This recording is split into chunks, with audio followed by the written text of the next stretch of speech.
దానితో పాటు ఎమ్మెల్యే తప్పులు చేస్తున్నాడని చెప్పి విమర్శలు చేయడం, ఇవన్నీ ఈయన ఒకవైపు స్టార్ట్ చేస్తే ఇంకోవైపు నువ్వు చేసినటువంటి తప్పులపైన పుస్తకాలు కూడా సరిపోవు, నిన్ను అసలు జైల్లో పెట్టాల్సినటువంటి పరిస్థితి ఉండేది, జనసేనలో లేకపోతే నీ కుమారుణ్ణి అని చెప్పి జనార్దన్ మాట్లాడడం. సో మళ్ళీ ఇవాళ మార్నింగ్ బాలినేని ప్రెస్ మీట్ పెట్టడం, దీనిపైన ఎమ్మెల్యే జనార్దన్ కూడా కౌంటర్ ఇవ్వాలనేటువంటి ఒక నిర్ణయానికి వచ్చిన తర్వాత మళ్ళీ అధిష్టానాలు సీరియస్ అవడంతో ఇప్పుడు ఈ ఎపిసోడు ఇటు రెండు పార్టీలకు సంబంధించినటువంటి ముఖ్య నేతలు వీరితో డీల్ చేస్తున్నారు. ఇప్పటికే ఈ అంశం పైన ఇటు బాలినేనితో జనసేన పార్టీకి సంబంధించినటువంటి సీనియర్ నాయకులు సో ఆల్రెడీ మాట్లాడినటువంటి పరిస్థితి.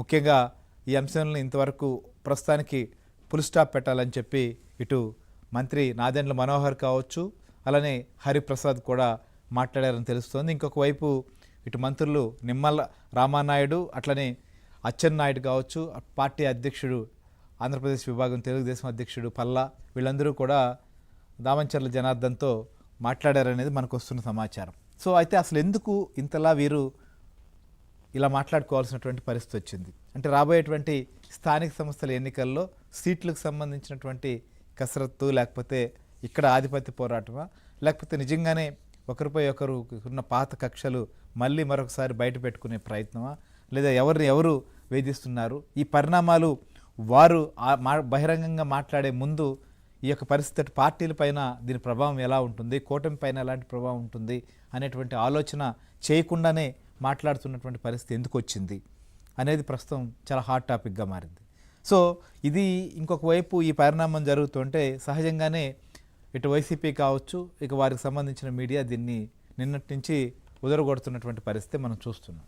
సో అసలు ప్రస్తుతం ఈ అంశంతో అటు నాయకులు అక్కడ సవాళ్ళు ప్రతి సవాళ్ళు, వారి కింద ఉన్నటువంటి క్యాడర్ దీనిపైన మాటలు కావచ్చు, అక్కడ చేస్తున్నటువంటి హడావుడి హంగామా, ఇదే అంశం పైన అధిష్టానం సీరియస్ కావడం, ప్రస్తుతం ఒంగోలులో పరిస్థితి ఏంటి, అసలు ఒంగోలులో వీరిద్దరి మధ్య ఈ కూటమిలో ఉంటూ ఇట్లాంటి కీచులాట ఎందుకు తరచూ తెరపైకి వస్తోంది, ఇక్కడ ఆధిపత్య పోరాటంలో భాగమేనా, లేకపోతే నిజంగానే ఇక్కడ రాజకీయంగా తెర ముందు కావచ్చు తెర వెనక ఏం జరుగుతోంది. సో ప్రస్తుతం అధిష్టానం సీరియస్ కావడంతో నేతలు వెనక్కి తగ్గారా లేదా, లేకపోతే ఇంకా సవాళ్ళు ప్రమాణాలు ఈ పందాను కొనసాగించే పరిస్థితి ఉందా అనేది కూడా మా కొలీగ్ వెంకట్ ఒంగోలు నుంచి మనతో పాటు లైవ్లో సిద్ధంగా ఉన్నారు.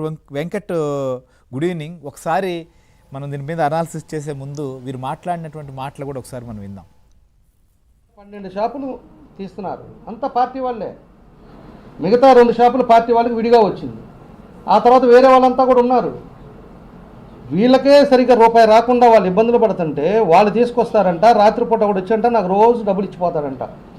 సిగ్గుండాలి, వయసు పెరిగింది, నీకు బుద్ధుడిని మాట్లాడుతున్నావో ఏదో నాకు అర్థం కావట్లేదు.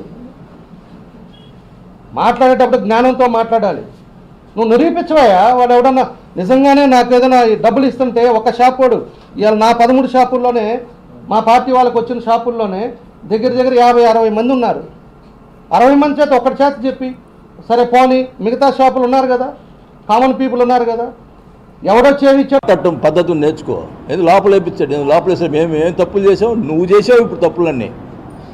నిన్న మాట్లాడుతున్నావు, నేను ఈ విషయాలన్నీ చంద్రబాబు నాయుడు గారికి, లోకేష్ గారికి, కళ్యాణ్ గారికి చెప్తానని అన్నావు.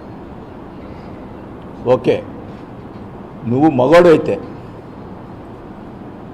ఛాలెంజ్ చేస్తున్నావు, నువ్వు మగవాడు అయితే నేను చేసినప్పుడు జరిగిన ఈ విషయాలు, ఇప్పుడు ఈ 2 సంవత్సరాల్లో జరిగిన విషయాలు ఎంక్వైరీ ఏమని చెప్పి నువ్వు చంద్రబాబు నాయుడు గారికి చెప్పాలా. నేను కళ్యాణ్ గారికి చెప్తా, మా మీద ఎంక్వైరీ పెట్టించాను. నేను ఈ ఛాలెంజ్ నువ్వు స్వీకరించాలా. ప్రమాణం చేసే దగ్గర నేను ఏ తప్పు చేశానని కూడా ఆడు చెప్పి కూడా నేను ప్రమాణం చేస్తా.